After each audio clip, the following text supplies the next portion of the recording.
Hello everyone and welcome back to my channel.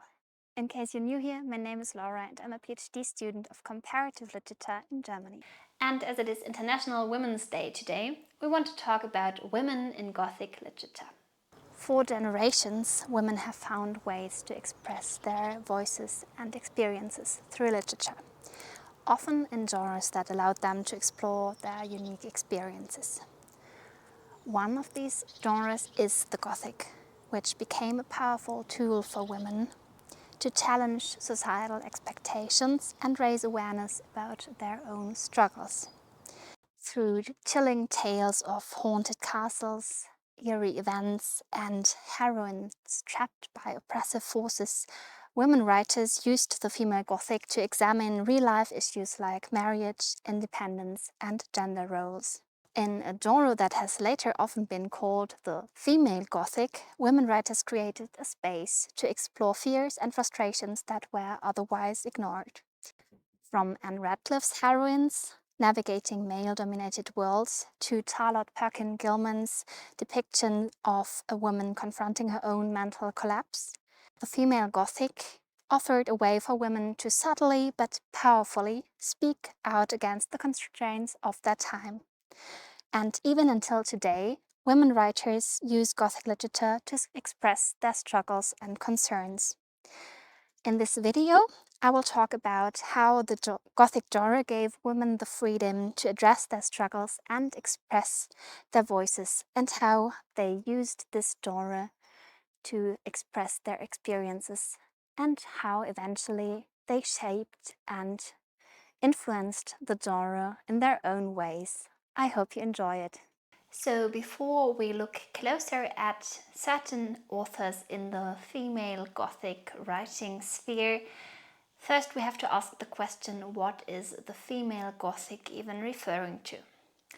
The term was first introduced by the literary critic Ellen Morse in her 1977 work Literary Women, where she used it to describe the unique contributions of women writers to the Gothic genre.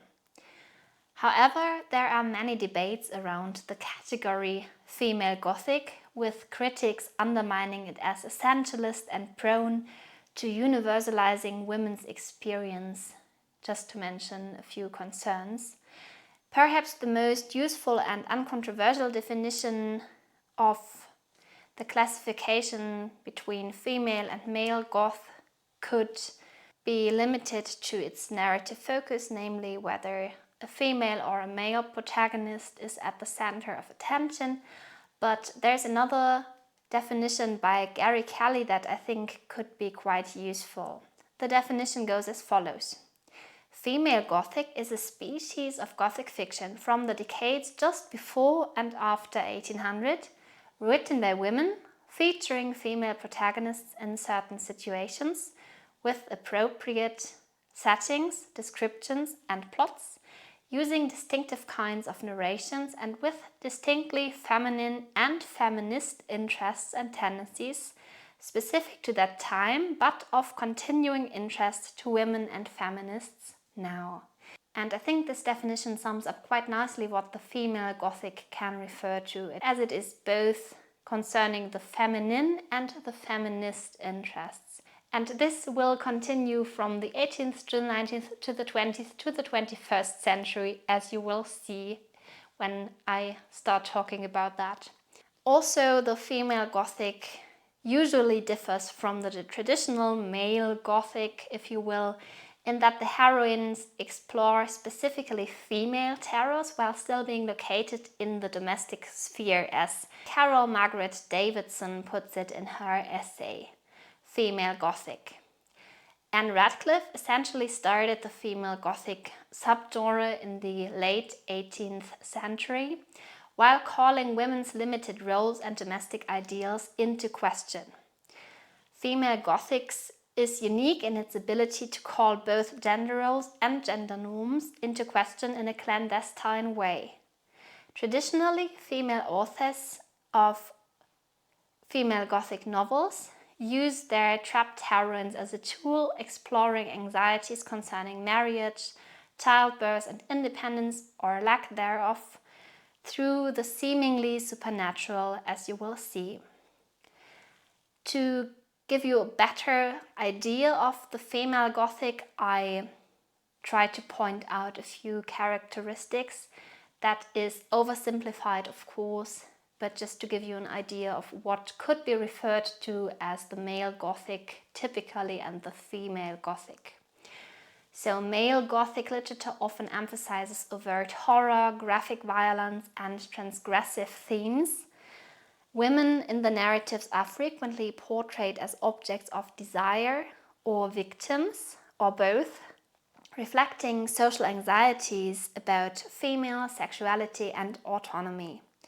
A quintessential example is Matthew Lewis's The Monk from 1796, which features the character Antonia, a pure and naive young woman who becomes the target of the corrupt monk Ambrosio's lustful pursuits.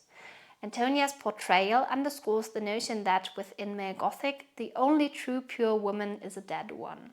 So as I said, it's quite oversimplified, but that is something that you can find in some Gothic novels written by men especially.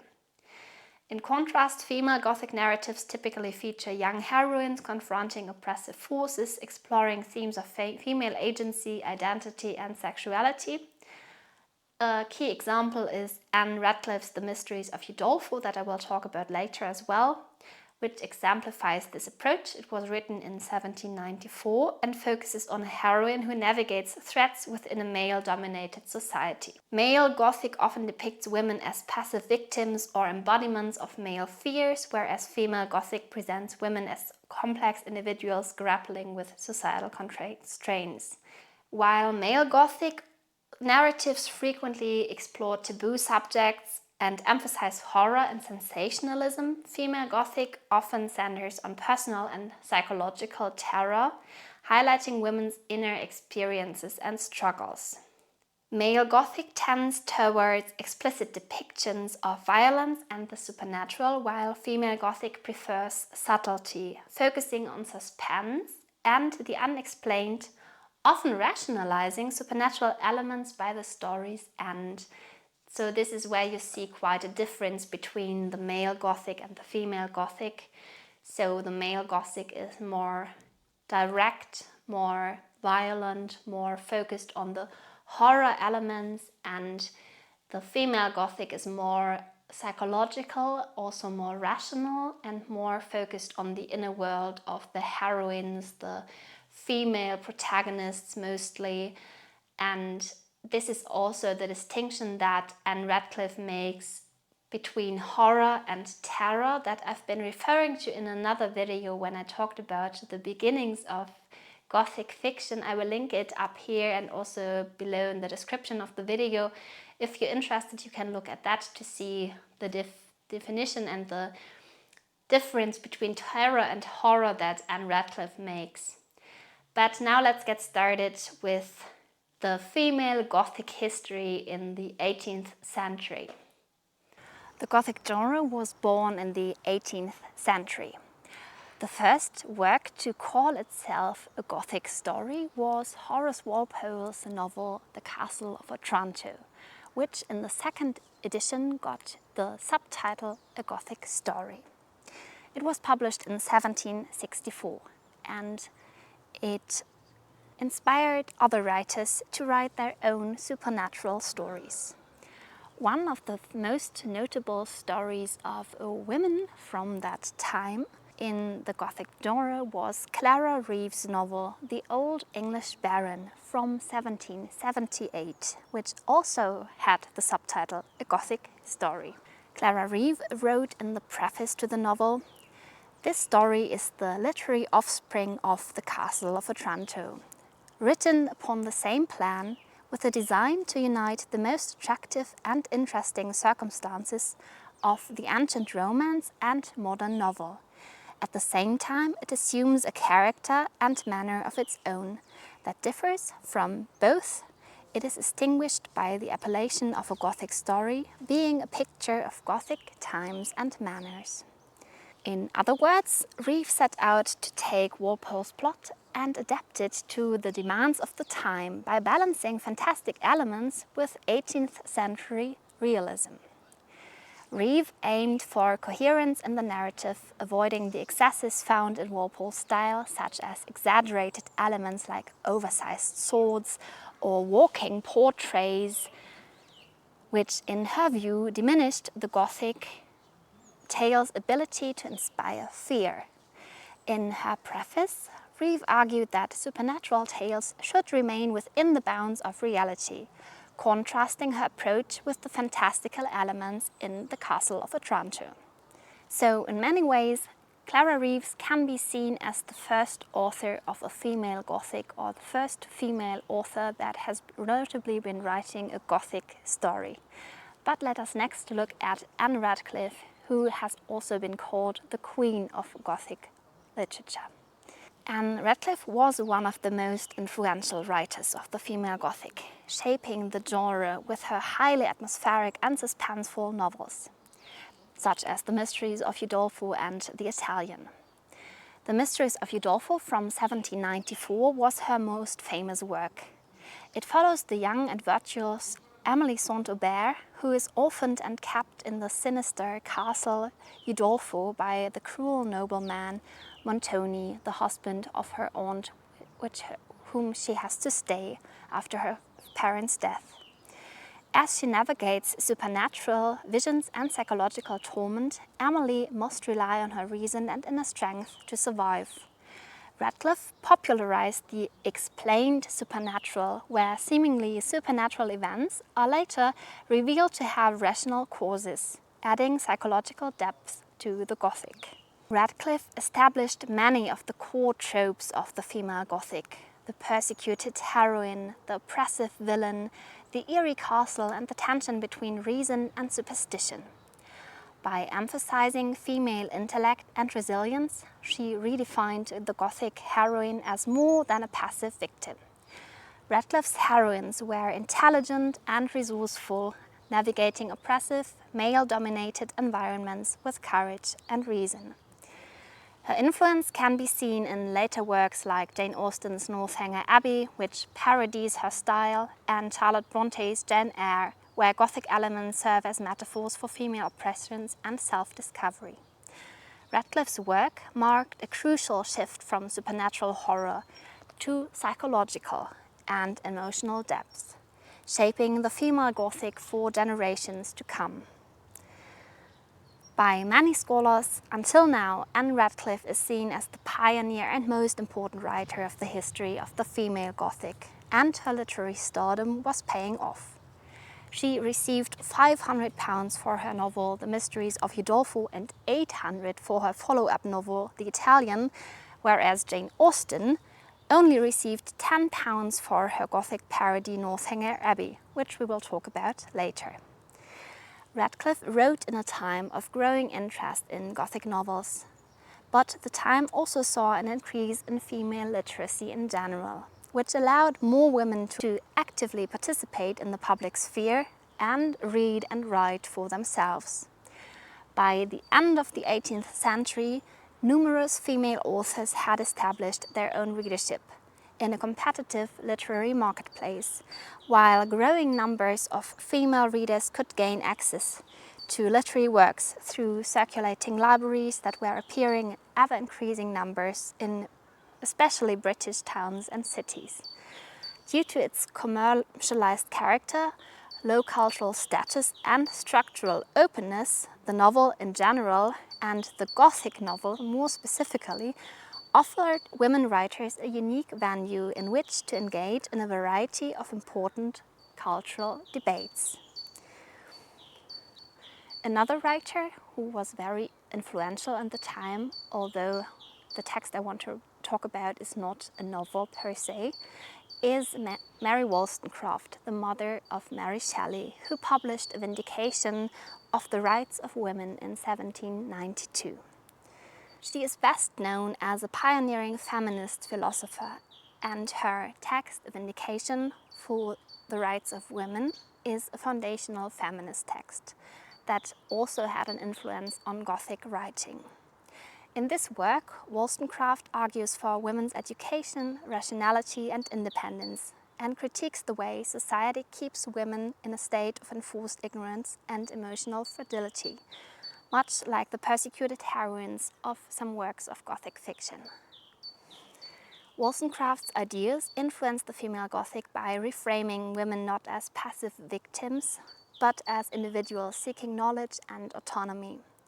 Her critique of marriage as a form of imprisonment echoes the theme of later Gothic works, from Charlotte Bronte's Jane Eyre to Charlotte Perkins Gilman's The Yellow Wallpaper. By exposing the societal forces that restrict women's agency, Wollstonecraft laid the intellectual foundation for the female Gothic's ongoing exploration of oppression, resistance, and psychological entrapment. And this is how we wrap up the overview of the 18th century Gothic, female Gothic fiction. So after we've been talking about the female Gothic in the 18th century and ended with Mary Wollstonecraft, now we want to look at what's been happening and how women have been writing in the 19th century. And we want to start with looking at Jane Austen writing Northanger Abbey, which was published posthumously 1817, I think around half a year after her death. And it was written as a parody of typical Gothic narratives, especially a parody on Anne Radcliffe's The Mysteries of Udolpho, which is directly quoted and talked about in the novel. So it is particularly addressing the overly dramatic conventions of Anne Radcliffe's work. And the novel follows the heroine Catherine Morland, a young woman obsessed with Gothic fiction who imagines dark secrets lurking in Northanger Abbey, a place she visits.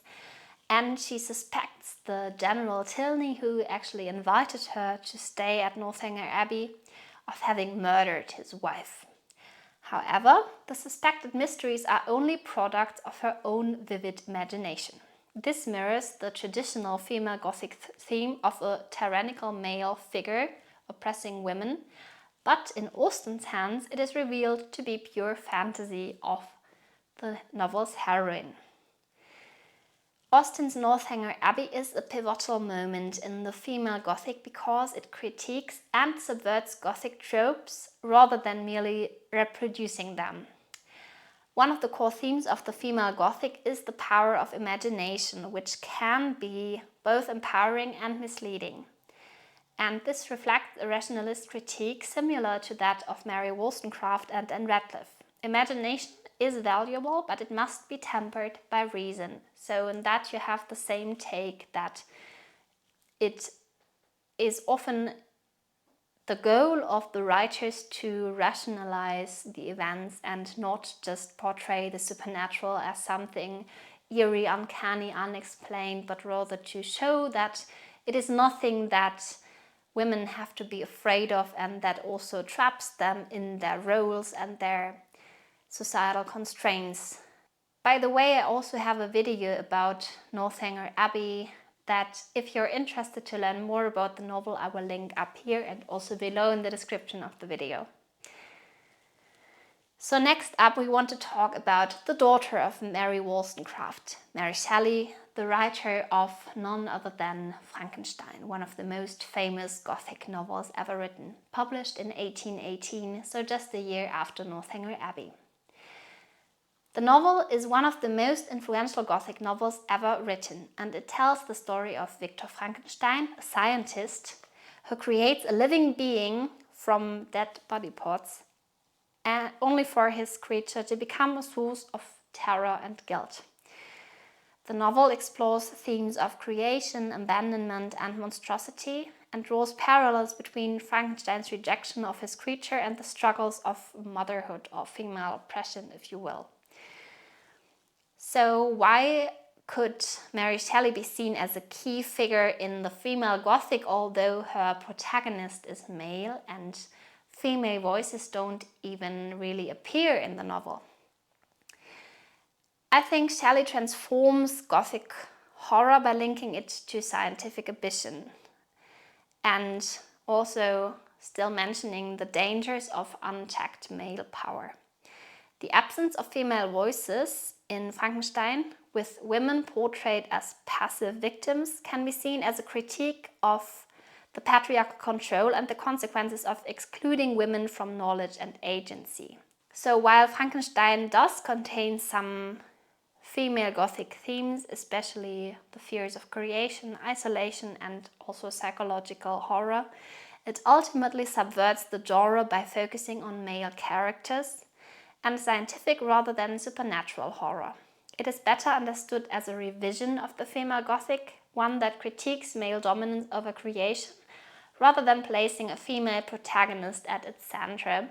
And I think this way is also quite clever, especially considering that Mary Shelley herself has been in contact with many male writers of her time, for example Lord Byron and her husband Percivus Shelley and Lord Polidori and William Polidori, all of them writing Gothic stories and having easy access to the academic sphere of their times as well, so the intellectual conversations, and she easily took part in that and wrote this extraordinary novel and concerned all these themes. And I think that's quite interesting to see the way she transforms the typical tropes and themes and writes a very unique novel for that time.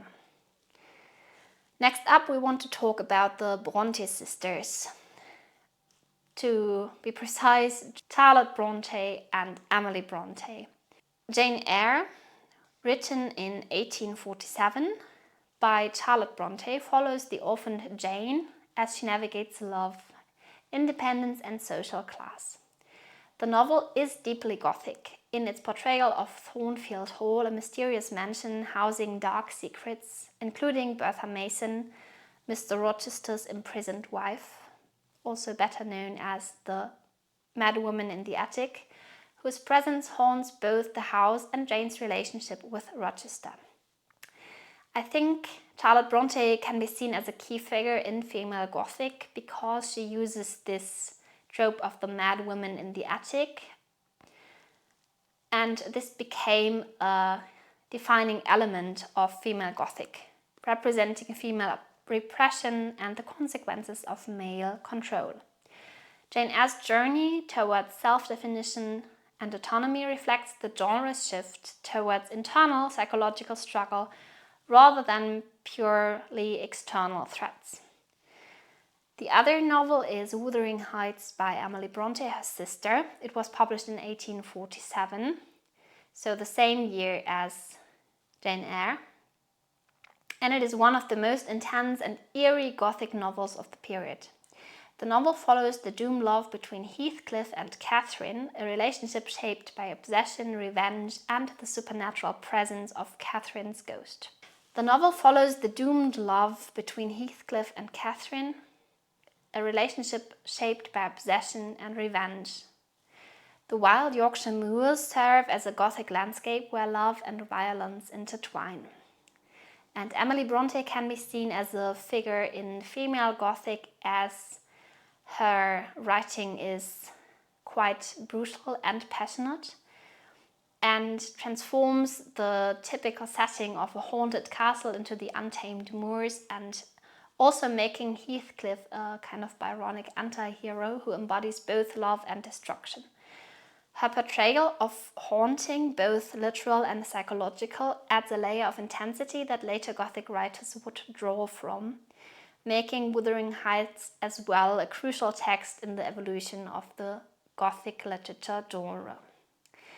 The last author of the 19th century, the late 19th to be precise, that I want to mention, who's written an extraordinary text, is Charlotte Perkins Gilman. Her story, The Yellow Wallpaper, from 1892. It is a seminal female Gothic text that follows a woman confined to a room by her physician husband as a cure for her postpartum depression. As she slowly descends into madness, she begins to see a trapped woman behind the wallpaper, mirroring her own psychological imprisonment.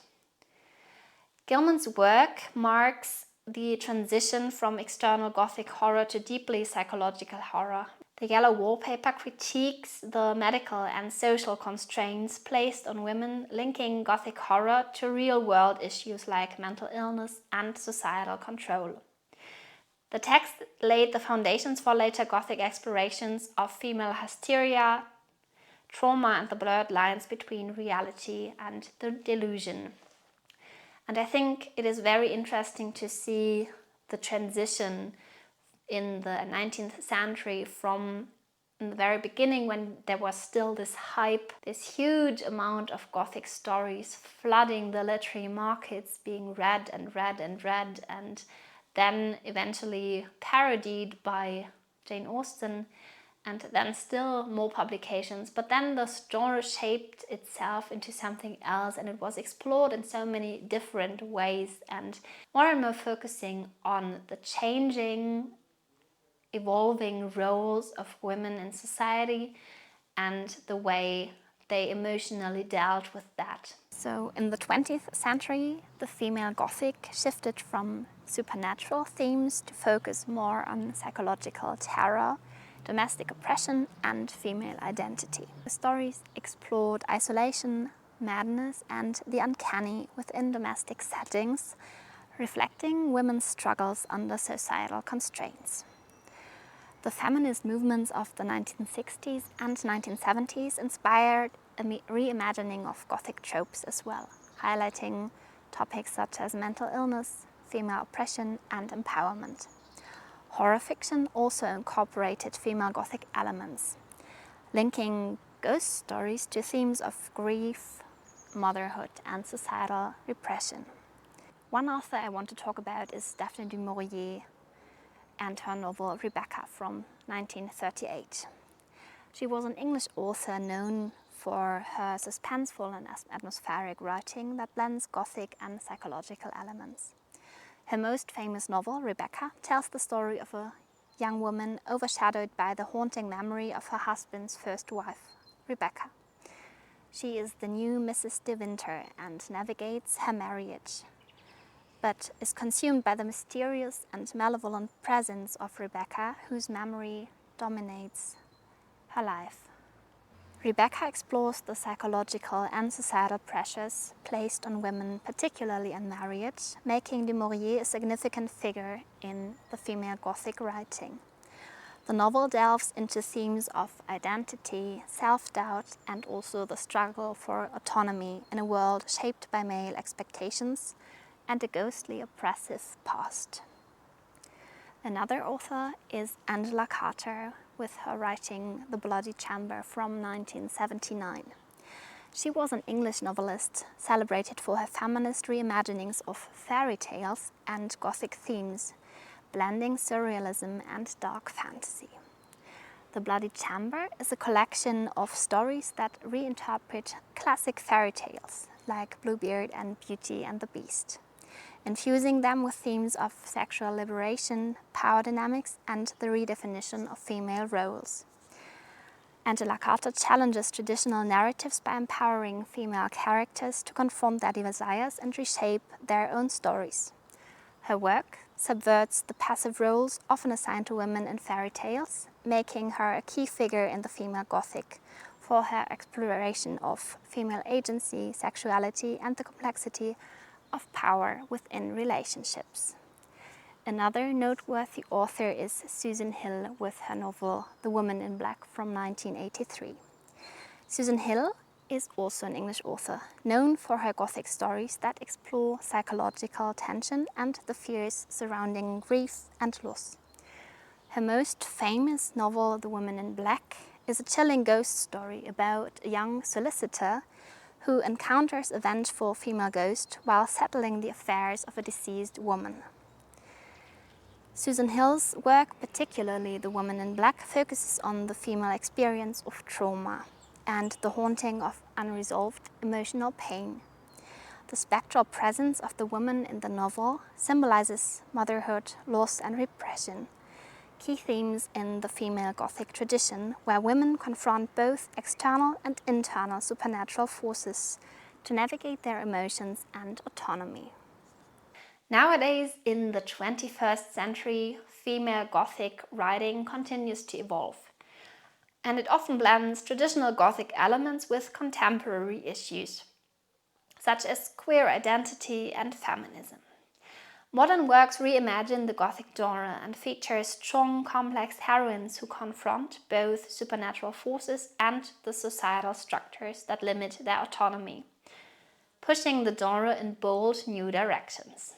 I want to mention a few examples so you get a better idea. First, Sarah Waters' Fingersmith from 2002. Sarah Waters is a prominent figure in modern Gothic fiction, known for her neo-Victorian novels. Fingersmith is a dark, twisting narrative of deception and passion between two women in 19th century England. Featuring classic Gothic elements like asylums, hidden identities, and family secrets, Waters subverts the genre by focusing on female desire and agency at the center of the story. Waters challenges societal structures by giving her female characters autonomy, expanding the female Gothic to explore queer relationships and female empowerment, reshaping the genre for a modern feminist perspective. There's also Diane Satterfield's The 13th Tale from 2006. It is a tribute to classic Gothic literature, telling the story of a biographer uncovering the dark past of a reclusive author. Themes of identity, ghostly presences, and the power of storytelling play with Gothic conventions while exploring how stories shape reality. Satterfield revives traditional Gothic tropes while questioning truth and memory, positioning her work as an important modern example of the female Gothic that explores the complexities of narrative and identity. I also want to mention The Historian by Elizabeth Kostova from 2005. It merges historical fiction with the Gothic vampire genre, following a female historian's search for Dracula. The novel explores forbidden knowledge, female intellectualism, and the haunting presence of history. Kostova redefines the female Gothic by portraying the heroine as an active seeker of truth, reshaping the traditional Gothic female role and integrating intellectual pursuit with supernatural horror. And lastly, I want to mention Laura Purcell, The Silent Companions from 2017. It follows a young widow in a decaying estate haunted by eerie wooden figures, and I don't think I have to say much more. The novel blends psychological horror and supernatural terror, exploring female hysteria and trauma. Purcell continues the female Gothic tradition by focusing on the psychological fears women face, using the Gothic genre to explore isolation, societal expectations, and women's inner struggles. So, as we've seen, the female Gothic, if you want to call it as such, has long been a tool for women to challenge societal norms and assert their voices.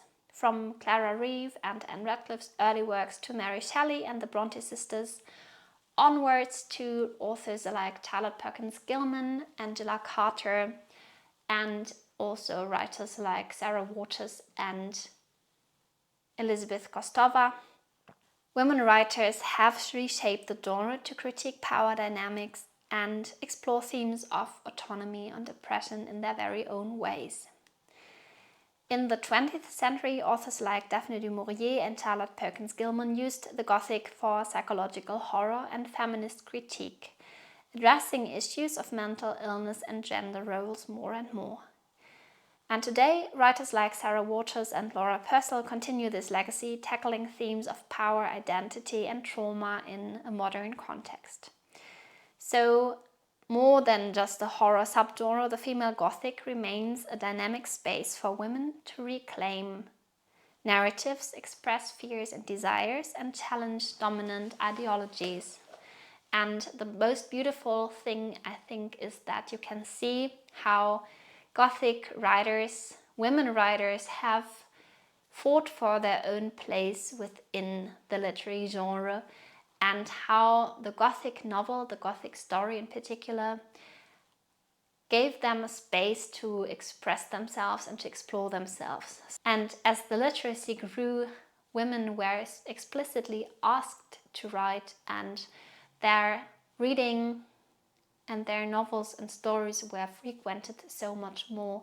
So that is a beautiful thing to see, that this possibility, the opportunity that presented itself to women in the late 18th century and then onwards through the 19th century and into the 20th and 21st century shows how women wrote themselves into the genre and also actively shaped and changed the genre, especially focusing more on the terror side than the horror in their writing, and giving women and women's topics and ideas and also their problems and constraints a platform for discussion. And I hope you enjoyed this video and this overview of the female Gothic. Let me know what you think in the comments, please. Do you think female Gothic is a term that makes sense? Or should we rather call it just women writing Gothic, female writing? Or is it even important to mention this in a particular way, which I think it is? Of course, that is a very short, oversimplified depiction, and I just wanted to give you an overview, and I hope you enjoyed the video. Let me know if you want to learn more about a specific author or a specific time or novel. I'll be happy to make more videos like this in the future, and I hope you enjoyed it, and have a great International Women's Day, and I will see you in my next video. Thank you and bye bye.